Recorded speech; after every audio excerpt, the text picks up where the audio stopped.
तो आज बात करते हैं एक ऐसी कहानी की जो शुरू तो हुई एक रोबोट डॉग से, लेकिन खत्म हुई एक बहुत बड़ी नेशनल एम्बैरेसमेंट पर। तो हुआ ये कि इंडिया एआई इम्पैक्ट समिट 2026 चल रहा था। एक बहुत बड़ा प्रेस्टीजियस इवेंट जहां भारत को अपना इनोवेशन दिखाना था। और वहीं पर एक यूनिवर्सिटी की प्रदर्शनी, कह सकते हैं कि वायरल तो हुई, लेकिन बिल्कुल गलत वजहों से। चलिए अब इस धोखे की जड़ तक चलते हैं। बाईं तरफ जो दावा किया गया वो ये था कि ओरियन नाम का ये रोबोट गलगोटियाज यूनिवर्सिटी की अपनी खोज है, एक इन हाउस इनोवेशन। और हकीकत दाईं तरफ है।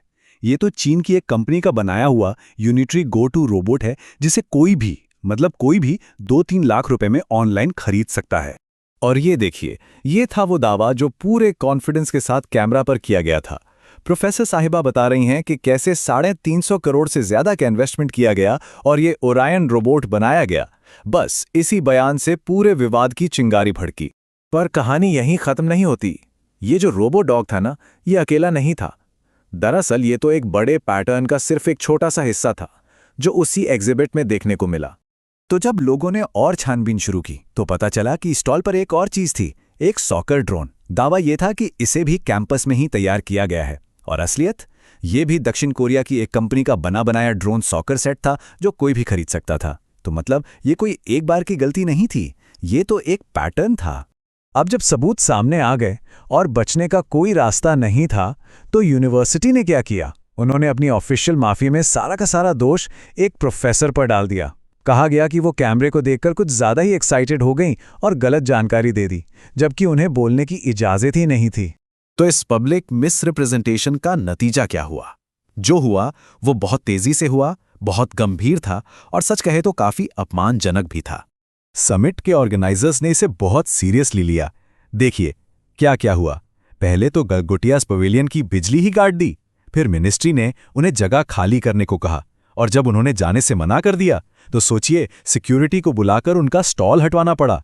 मतलब एक बड़े इवेंट से इस तरह निकाला जाना, ये वाकई एक ड्रामा था। और इसका असर सिर्फ उस एग्जीबिशन हॉल तक नहीं रहा, पूरी दुनिया में इसकी बात हुई। रोबोडॉग रो जैसे हैशटैग ट्रेंड करने लगे। रॉयटर्स और एपी जैसी बड़ी इंटरनेशनल मीडिया एजेंसीज ने इसे नेशनल डिसग्रेस यानी राष्ट्रीय अपमान तक कह दिया। जाहिर है, इससे भारत की जो इमेज बन रही थी एक एआई पावर के तौर पर, उसे काफी धक्का लगा। अब आपको शायद लगे कि ये पहली बार हुआ होगा, पर ऐसा नहीं है। एआई समिट वाला ये मामला तो बस एक और कड़ी है इस यूनिवर्सिटी से जुड़े विवादों की एक लंबी लिस्ट में। चलिए जरा पीछे मुड़कर देखते हैं। 2014 में यूनिवर्सिटी के सीईओ और उनकी मां को धोखाधड़ी के आरोप में गिरफ्तार किया गया था। फिर 2020 में महामारी के दौरान पूरी फीस लेने के आरोप लगे। 2024 में स्टूडेंट्स को राजनीतिक रैलियों में इस्तेमाल करने और झूठे प्लेसमेंट का दावा करने की बातें सामने आई। और अब 2026 में ये एआई समिट वाला कांड।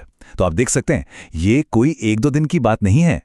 तो ये सब देखकर एक बड़ा सवाल मन में आता है, ये जो पूरा स्कैंडल है, ये प्राइवेट एजुकेशन के बारे में क्या बताता है? क्या ये सिर्फ एक यूनिवर्सिटी की कहानी है या फिर कुछ और भी है? यहाँ पर दावा और हकीकत का फर्क साफ दिखता है। यूनिवर्सिटी अपनी इमेज बनाती है अत्याधुनिक इनोवेशन की, जैसे ओरियन रोबोट, लेकिन असल में क्या इस्तेमाल हो रहा है? बाहर से खरीदे हुए प्रोडक्ट्स। वो दावा करते हैं 1.5 करोड़ के प्लेसमेंट का, पर एवरेज पैकेज क्या है? करीब 5.4 लाख। तो जो मार्केटिंग में दिखाया जा रहा है और जो असल में स्टूडेंट्स को मिल रहा है, उसमें जमीन आसमान का फर्क है। अब जरा हिसाब किताब देखते हैं। 4 साल की पढ़ाई का कुल खर्च, फीस और हॉस्टल मिलाकर करीब 13 लाख रुपए। और बदले में नौकरी लगने पर एवरेज शुरुआती सैलरी कितनी मिलती है? लगभग 5.5 लाख रुपए। तो जो पैसा लगाया जा रहा है और जो रिटर्न मिल रहा है, उसमें कितना बड़ा गैप है, ये नंबर्स खुद ही बता रहे हैं। तो एक्सपर्ट्स और एनालिस्ट्स का यही कहना है कि जब एजुकेशन एक बिजनेस बन जाता है जिसका मकसद सिर्फ एडमिशन बढ़ाना हो, तो स्टैंडर्ड्स तो गिरेंगे ही। इससे ऐसे स्टूडेंट्स तैयार होते हैं जो सिर्फ रटना जानते हैं, असल दुनिया की चुनौतियों के लिए तैयार नहीं होते।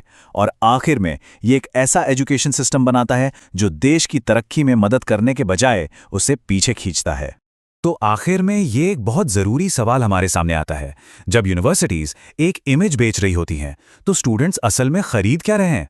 क्या फोकस वाकई में नॉलेज और स्किल्स देने पर है, या सिर्फ एक चमकदार ब्रांड बनाने पर?